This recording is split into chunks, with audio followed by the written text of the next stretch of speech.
कारण भोट गणति पर जो भोट ग्रहण एवं भोट ग्रहणर भोट गणतिर फलाफल भितर अनेक जगह असंगति देखा देछि। तेणु स्वाभाविक भाव में मनरे लोकंर मनरे भोटर मान मनरे दल मान मनरे अनेक प्रश्नवाची सृष्टि करुच्ची। तेणु निर्वाचन कमिशन मो मतरे दायित्व होची से संदेह को दूर करवा।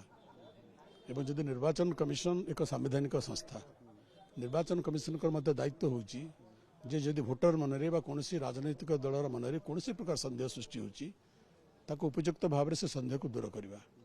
से संदेह को दूर न करी जदि निर्वाचन कमिशन भावी जेटा तांको गोटे चैलेंज ताले मैं भावुची सेटा ठीक कथा नुहे।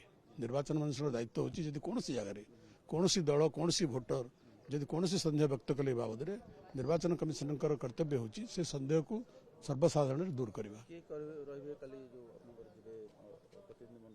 आमर जीवे आमर दलीय प्रतिनिधि मंडल जीवे आमर ए संपर्क पुंखानुपुंख अनुध्यान करने आम दलर जड़े वरिष्ठ नेता अमर पट्टनायक को दायित्व मध्य दि जाइए। प्रतिनिधि मंडल देखा कर आलोचना करेंगे। आगुरी तो आम मोर जानवे आम लिखित भाव में देचु निर्वाचन कमिशन को काली बोधे निर्वाचन सहित आलोचना हम बाबद से जो जाऊँगी आम प्रतिनिधि मंडल ए आलोचना करेंगे निर्वाचन कमिशन सहित। मुझे से संपर्क